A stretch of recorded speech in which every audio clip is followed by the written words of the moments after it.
नमस्कार दोस्तों, स्वागत है आप सभी का आज के इस वीडियो में। आज हम विस्तार से बात करेंगे ब्रह्मा कुमारीज के उस दावे की जिसमें उनके द्वारा कहा जाता है कि यह सृष्टि केवल 5000 वर्ष पुरानी है और हर 5000 वर्ष के बाद हूबहू रिपीट होती रहती है। तो आइए जानते हैं इस दावे की वास्तविकता को। आपकी संस्था में कहा जाता है कि सृष्टि चक्र की आयु 5000 वर्ष है। क्या आपके पास इसका कोई पुख्ता प्रमाण है? 5000 साल की बात आपके सामने रखेंगे तो शायद आप यही मानेंगे कि दुनिया के अंदर क्या प्रमाण है। और उनका ये प्रश्न था कि यहाँ पे बताया जाता है कि 5000 वर्ष में सृष्टि चक्र घूमता है और सतयुग की स्थापना होती है। सृष्टि का जो चक्र है 5000 वर्ष की है।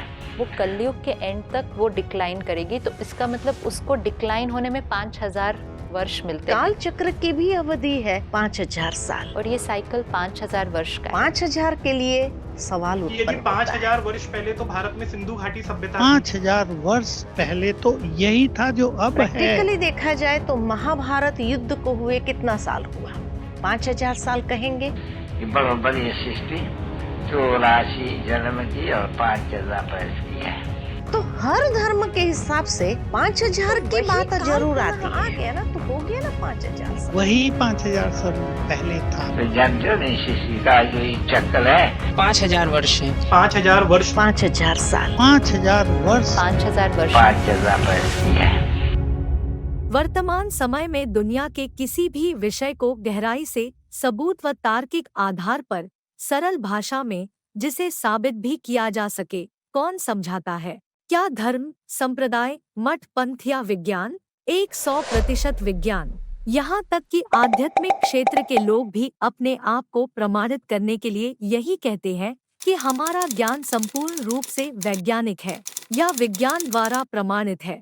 इसका अर्थ यह हुआ कि किसी भी बात को अगर प्रमाणित या साबित करना होता है तो हमें विज्ञान का ही सहारा लेना पड़ता है। इसलिए इस बात को चेक करने के लिए कि क्या सृष्टि केवल 5000 वर्ष पुरानी है, हमें विज्ञान और उसके प्रमाण व तथ्यों का ही आधार लेना होगा। तो चलिए देखते हैं विज्ञान क्या कहता है। ब्रह्मांड की उत्पत्ति आज से 12 से 14 अरब साल पहले हुई। पृथ्वी की उत्पत्ति आज से 4.5 अरब साल पहले हुई। आपको लग रहा होगा इसकी गिनती कैसे की जाती है। आइए शॉर्ट में देखते हैं। ब्रह्मांड की उत्पत्ति के बारे में दुनिया की सबसे प्रचलित स्पेस एजेंसी नासा का क्या कहना है? वे लिखते हैं, ब्रह्मांड कितना पुराना है? कुछ समय पहले तक खगोलविदों ने अनुमान लगाया था कि बिग बैंग 12 से 14 अरब साल पहले हुआ था। इसे परिप्रेक्ष्य में रखने के लिए सौर मंडल को 4.5 अरब वर्ष पुराना माना जाता है और मनुष्य केवल कुछ मिलियन वर्षों के लिए एक जीनस के रूप में अस्तित्व में है। खगोलविद दो तरह से ब्रह्मांड की आयु का अनुमान लगाते हैं, एक सबसे पुराने तारों की खोज करके और दो ब्रह्मांड के विस्तार की दर को मापकर और बिग बैंग को वापस एक्सट्रपलेशन करके, ठीक उसी तरह जैसे एक जासूस दीवार में हुए छेद के आधार पर गोली कहां से चलाई गई उसका पता लगा सकता है। पृथ्वी की उत्पत्ति के बारे में नेशनल जियोग्राफिक्स, जो कि विश्व की एक जानी मानी वैज्ञानिक चैनल है, वो लिखते हैं, वैज्ञानिकों ने पृथ्वी की आयु का पता कैसे लगाया? इसका उत्तर जटिल है। इसमें हमारे इस ग्रह को बनाने वाले तत्वों को समझने के अवलोकन से लेकर जटिल गणित तक सब कुछ शामिल है। लॉर्ड केल्विन ने अपना निष्कर्ष इस गणना पर आधारित किया कि अगर यह पृथ्वी पहले पिघले हुए द्रव्यमान के रूप में थी तो पृथ्वी को ठंडा होने में कितना समय लगा होगा। वैज्ञानिकों ने ग्रह की आयु निर्धारित करने के लिए सापेक्ष डेटिंग तकनीकों का उपयोग करने का भी प्रयास किया। स्ट्रैटिग्राफी में धरती के परतों का अभ्यास किया जाता है ताकि यह निर्धारित किया जा सके कि प्रत्येक परत एक दूसरे के संबंध में कितनी पुरानी है। जैसा कि रसायन विज्ञान, भूविज्ञान और भौतिकी में प्रगति जारी रही, वैज्ञानिकों ने एक ऐसी विधि की खोज की जिसके द्वारा एक चट्टान या खनिज की वास्तविक आयु निर्धारित की जा सकती है।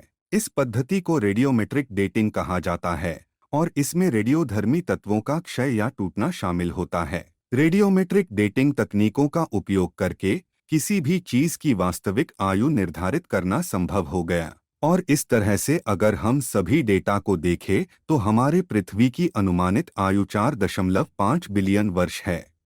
और सबूत देखते हैं।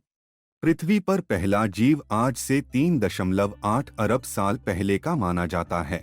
डायनासोर का समय करीब 2.45 अरब साल पहले से लेकर 6.5 करोड़ साल पहले तक का माना गया है। इनका भी आकलन डेटिंग पद्धति से ही किया गया है। अब तक पृथ्वी पर रहने वाली सभी प्रजातियों में से 99% से अधिक यानी करीब 5 अरब से अधिक प्रजातियों की विलुप्त होने का अनुमान है। यह अनुमान लगाया गया है कि वर्तमान में विश्व स्तर पर यूकेरियोट की लगभग 87 लाख प्रजातियां हैं और संभवतः कई गुना अधिक अगर सूक्ष्मजीव जैसे बैक्टीरिया को भी इसमें शामिल कर दिया जाए। इन सभी विलुप्त प्रजातियों की बात को तो छोड़िए, इसमें से एक के लिए ही मेरा प्रश्न है। आखिर उनके 5000 वर्ष के सृष्टि चक्र में डायनासोर्स का विकास कब हुआ और कब उनका विनाश हुआ? अब तक पूरी दुनिया में 11,000 डायनासोर्स के जीवाश्म वैज्ञानिकों को मिल चुके हैं, लेकिन दोस्तों ब्रह्मा कुमारीज के काल्पनिक स्वर्ग का एक भी सबूत नहीं मिला है। ये तो केवल एक डायनासोर प्रजाति की बात की, इनके अलावा भी कितनी सारी प्रजातियां हैं जो डायनासोर्स की ही तरह विलुप्त हो गई।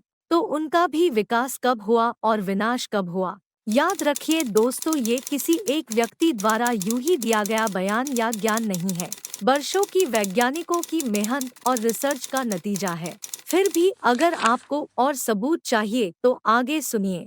पहला इंसान होमो हैबिलिस आज से करीब 24 से 14 लाख साल पहले के बीच विकसित हुआ और आज के जो आधुनिक इंसान, जिसे विज्ञान की भाषा में होमो सेपियंस कहा जाता है, उसका विकास आज से करीब 3 लाख साल पहले हुआ है।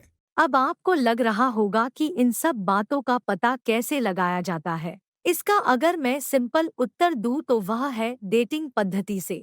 यह एक वैज्ञानिक पद्धति है जिससे किसी भी चीज की आयु का पता लगाया जा सकता है। इस टॉपिक को अगर यहाँ विस्तार से रखूंगी तो वीडियो बहुत लंबा हो जाएगा, तो आपको अगर विस्तार से इस विषय को जानना है तो कमेंट बॉक्स में लिखिए, इस पर जरूर वीडियो बनाएंगे। और आगे बढ़ते हैं। इंसानी सभ्यता की बात करें तो हिस्ट्री चैनल के अनुसार ये 6 सभ्यताएं दुनिया में सबसे पुरानी मानी जाती है। 1. मेसोपोटामिया 4000 से 3500 ईसा पूर्व। 2. एंशिएंट इजिप्ट 3100 ईसा पूर्व। 3. एंशिएंट इंडिया 3300 ईसा पूर्व। 4. एंशिएंट चाइना 2000 ईसा पूर्व। 5. एंशिएंट पेरू 1200 ईसा पूर्व। 6. एंशिएंट मेसो अमेरिका 1200 ईसा पूर्व। इन सभी की समय सीमा डेटिंग पद्धति के अलावा पुरातात्विक सबूत, उस समय के चित्र, लेखन, लिपि, भाषा, शिलालेख, उनके स्वयं के द्वारा लिखा गया इतिहास आदि का अध्ययन करके ही पता लगाई जाती है। मजे की बात देखिए दोस्तों, जब ब्रह्मा कुमारीज के ज्ञान के अनुसार 3000 ईसा पूर्व से ईसा तक इस धरती पर, वो भी मुख्य रूप से भारत देश में स्वर्ग था, उसी समय भारत और सारे विश्व में अलग अलग स्थानों पर ये सभ्यताएं भी रहती थी। आप बताइए ये कैसे संभव है? एक और तो ब्रह्मा कुमारीज का काल्पनिक स्वर्ग जहां उनकी एडवांस साइंस काम करती है और पुष्पक विमान भी संकल्प से चलता है, और दूसरी और ये सारी सभ्यताएं जहां अभी दूर दूर तक आधुनिक विज्ञान का कोई नामो निशान नहीं था। सोचिए, इन सभी सभ्यताओं के पास कोई आधुनिक विज्ञान नहीं था, लेकिन फिर भी आज दिन तक इनके अस्तित्व में होने के ऐतिहासिक और पुरातात्विक सबूत सारे विश्व में मिल ही जाते हैं। दूसरी ओर है ब्रह्मा कुमारीज के काल्पनिक देवी देवताओं के स्वर्ग की सभ्यता, जो इतनी आधुनिक थी, लेकिन ध्यान से सुनिएगा दोस्तों, इतनी आधुनिक थी कि अब तक भारत में तो क्या सारे विश्व में भी इनके एक भी पुरातात्विक और ऐतिहासिक सबूत आज तक नहीं मिले हैं। सोचिए, जिस काल्पनिक स्वर्ग का अब तक कोई भी ऐतिहासिक व पुरातात्विक सबूत नहीं मिला, उसे वे लोग सत्य मान रहे हैं। दूसरी ओर विज्ञान ने अपनी मेहनत और रिसर्च से जिन सभ्यताओं को खोज निकाला, उसे वो लोग गलत मानते हैं। ये कैसा लॉजिक है? पुरातात्विक व ऐतिहासिक प्रमाणों को देखें तो भारत का इतिहास कुछ इस प्रकार का है। भिमबेटका रॉक शेल्टर्स 30,000 से 7,000 ईसा पूर्व। यह भारतीय उपमहाद्वीप पर मानव जीवन के शुरुआती दौर को दर्शाता है। मेहरगढ़ कल्चर 7000 ईसा पूर्व से 3300 ईसा पूर्व यह सबसे पुराने स्थलों में से एक है जहां खेती और पशुपालन की शुरुआत होने के सबूत हमें मिलते हैं। इंडस वैली सिविलाइजेशन 3300 ईसा पूर्व से 1700 ईसा पूर्व यह भारत की सबसे पुरानी सभ्यता है, जिसे और 6 फेज में विभाजित किया गया है। अर्ली हड़प्पन फेज 3300 ईसा पूर्व से 2600 ईसा पूर्व, मैच्योर हड़प्पन फेज 2600 ईसा पूर्व से 1700 ईसा पूर्व, लेट हड़प्पन फेज 1700 ईसा पूर्व से 1300 ईसा पूर्व, एंशिएंट इंडिया 500 ईसा पूर्व से 550 ईसा पश्चात। भारत के इस प्राचीन इतिहास में भी यही बात आ गई। ब्रह्मा कुमारीज के अनुसार इस भारत में ईसा पूर्व 3000 वर्ष से लेकर ईसा तक स्वर्ग था, जहां देवी देवता रहते थे और उनके सोने, हीरे और चांदी के महल थे।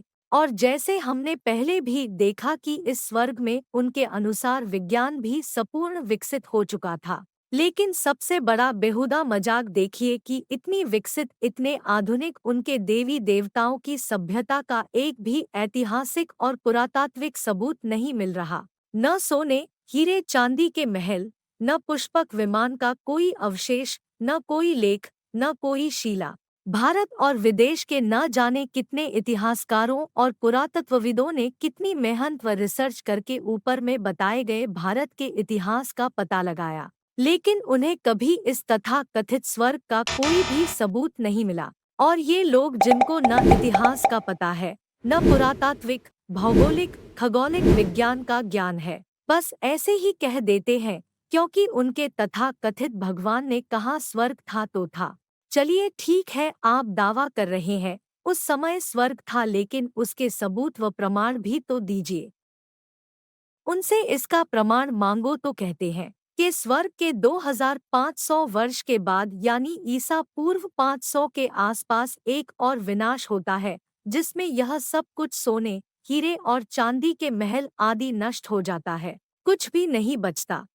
और एक इनकी कल्पना, अरे जो 5000 वर्ष से भी पुरानी चीजें हैं उनके अवशेष मिल रहे हैं, 5000 वर्ष के भीतर हुई सारी सभ्यताओं के सबूत मिल रहे हैं, ये सभी इनके इस काल्पनिक विनाश में बच गई, लेकिन उनके तथा कथित स्वर्ग का एक भी सबूत नहीं बचा, सब नष्ट हो गया। मतलब ये तो कमाल हो गया। इससे साफ साफ पता चलता है कि न कोई स्वर्ग था, न ही सोने, हीरे और चांदी के महल थे, न कोई पुष्पक विमान और न ही कोई आधुनिक विज्ञान। ये सब इनकी कल्पना के अलावा और कुछ भी नहीं। अगर आपको फिर भी यकीन नहीं होता है तो और प्रमाण देती हूँ। जैसे भारत का अपना इतिहास है, इसी प्रकार चीन, अफ्रीका, अमेरिका का इतिहास भी देख लीजिए। भाषा विज्ञान की भी अगर बात की जाए तो ब्रह्मा कुमारीज के अनुसार सतयुग में केवल हिंदी भाषा ही होती है, लेकिन ये वैज्ञानिक और लिखित प्रमाण के आधार पर अच्छी तरह से साबित किया जा चुका है कि हिंदी का उद्भव करीब 7वीं सदी के आसपास संस्कृत से ही हुआ है, अर्थात हिंदी भाषा ही 7वीं सदी में आई। और वे कह रहे हैं कि ईसा से पूर्व जब इस धरती पर स्वर्ग था तो वहाँ केवल हिंदी भाषा का ही प्रयोग होता था। ये कैसे संभव है?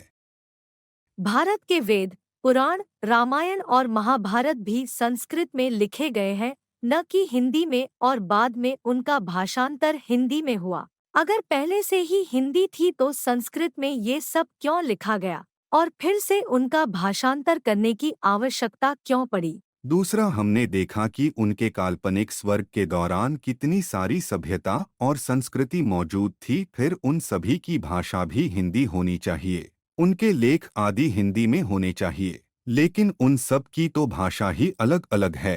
तो ये कैसे संभव हुआ अगर हिंदी ही सबसे पहली भाषा है? भाषा का विज्ञान भी 100% कहता है कि हिंदी इंडो आर्यन भाषा है जो संस्कृत से ही उद्भव हुई है, लेकिन ये कभी भी संभव नहीं है कि हिंदी से ही सारी की सारी इंडो आर्यन और संस्कृत भाषा उद्भव हो। इस प्रकार विज्ञान, इतिहास, पुरातात्विक प्रमाण और तथ्य सारे इसी ओर इशारा करते हैं कि यह सृष्टि केवल 5000 वर्ष की नहीं हो सकती। लेकिन मैं जानती हूँ बीके वालों ने इन सब का भी उत्तर उनके सदस्यों को बता के रखा है। वे कहते हैं विज्ञान कभी सही नहीं हो सकता। ये सारी इतिहास और पुरातात्विक बातें गलत है। केवल उनके तथा कथित भगवान ने कहा है वह सत्य है, बाकी सब झूठ। लेकिन जरा सोचिए, जिस विज्ञान, इतिहास और पुरातात्विक रिसर्च में हजारों लोगों ने मेहनत की और उस मेहनत के बाद अपना निष्कर्ष निकाला है, जिसे वास्तव में साबित भी किया जाता है, जिसको दूसरों के द्वारा जांचा भी जाता है, इनके द्वारा खोजी गई बात सच होगी या किसी तथा कथित भगवान द्वारा ऐसे ही हवा में बताई गई बात जिसने न कभी कोई रिसर्च किया, न कोई मेहनत, न ही कोई सबूत दिया और न ही जिसको कभी साबित किया जा सकता है, तो कौन सी बात सही होगी? चलिए एक बार मान भी लेते हैं कि विज्ञान गलत है और उनके तथा कथित भगवान सही है, लेकिन ये वही विज्ञान है जिसने साउंड सिस्टम की खोज की, जिसका ब्रह्मा कुमारिज़ में भरपूर उपयोग होता है। ये वही विज्ञान है जिसने मोबाइल, इंटरनेट व कंप्यूटर की खोज की, जिसका आज वे लोग उनका भरपूर उपयोग कर रहे हैं। ये वही विज्ञान है जब उन लोगों में से किसी को छोटी सी भी बीमारी हो जाती है तो भी आधुनिक मेडिकल साइंस में अपना इलाज करवाने जाते हैं। इस तरह से देखें तो आज जितने भी संसाधन उनके द्वारा उपयोग में लाए जाते हैं वो विज्ञान की देन है, न कि उनके तथा कथित भगवान की। तो अगर वे विज्ञान को गलत मानते हैं, केवल एक थ्योरी मानते हैं, तो इन सब का उपयोग भी उन्हें बंद कर देना चाहिए और अपनी आध्यात्मिक शक्ति जिनका वे दावा करते हैं उनका ही प्रयोग करना चाहिए, न कि विज्ञान का। जैसे संकल्प से बातें करनी चाहिए, मोबाइल से नहीं। साक्षात्कार से वीडियो देखना चाहिए, इंटरनेट पर नहीं। और भाषण भी संकल्प से ही करने चाहिए, न कि माइक और स्पीकर का प्रयोग करके। और जब भी कोई बीमार होता है तो उनको राजयोग से ही ठीक करना चाहिए, न कि आधुनिक मेडिकल साइंस का सहारा लेना चाहिए। एक जगह से दूसरी जगह जाने के लिए पुष्पक विमान या सूक्ष्म शरीर का उपयोग करना चाहिए, न कि आजकल के विज्ञान के साधन गाड़ी, ट्रेन, एरोप्लेन आदि का। लेकिन क्या वे ऐसा करेंगे? कभी नहीं। तो ये दोगलापन क्या साबित करता है? एक और विज्ञान के प्रमाणों को ही गलत मानते हैं और दूसरी और उसी विज्ञान की देन का भरपूर उपयोग भी करते हैं। और जब अपने राज्यों को प्रमाणित करना होता है तो भी विज्ञान का ही आधार लेते हैं। लेकिन जब 5000 वर्ष की बात आती है तो उसी विज्ञान को ही गलत कह देते हैं जिसके सहारे आज वे खड़े हैं। कितनी बड़ी विडंबना है! ये क्या दर्शाता है? इतना सब कुछ जानने के बाद ये तो कोई बच्चा भी कह सकता है कि सृष्टि 5000 वर्ष की नहीं हो सकती। और मजे की बात ये है कि विश्व भर की सारी स्कूलों में बच्चों को यही दुनिया का इतिहास पढ़ाया जाता है। अगर अब भी किसी बिके को लगता है कि सृष्टि केवल 5000 वर्ष की ही है, या आपको कोई बिके कहता है कि सृष्टि तो केवल 5000 वर्ष की है, तो यह मेरे कुछ प्रश्न हैं जिनके उत्तर अगर वो वैज्ञानिक व तार्किक तरीके से दे सके, आप भी उनसे यह प्रश्न पूछकर उसका उत्तर जरूर लेना।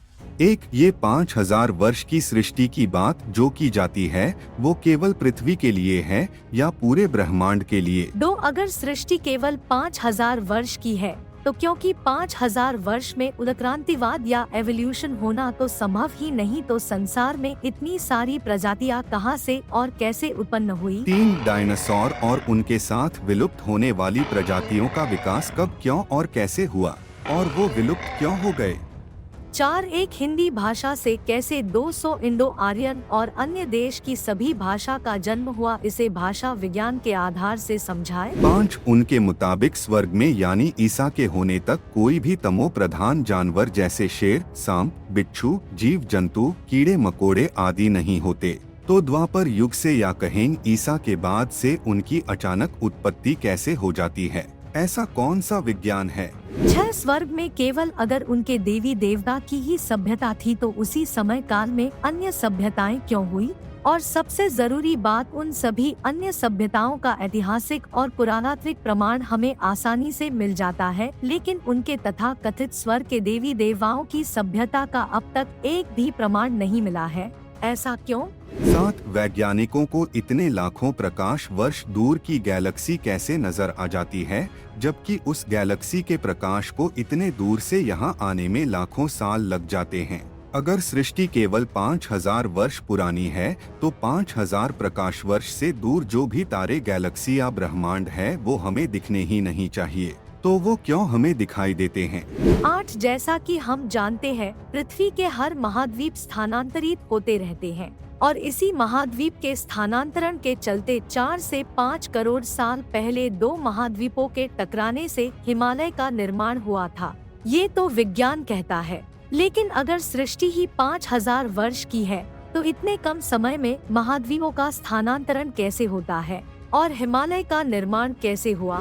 9 उनका मानना है कि 5000 का चक्र हूबहू रिपीट होता है, तो आज से 5000 वर्ष पहले 800 करोड़ लोग, सारे जीव, प्रकृति और सबसे जरूरी इतने बड़े बड़े मकान, सिटी, शहर, संसाधन, सबका विनाश हुआ होगा। तो वर्तमान में आज से 5000 वर्ष पहले हुए इन सभी चीजों के विनाश का वैज्ञानिक और पुरातात्विक सबूत क्यों नहीं मिलता, जैसे पुरानी सभ्यताओं का मिल जाता है?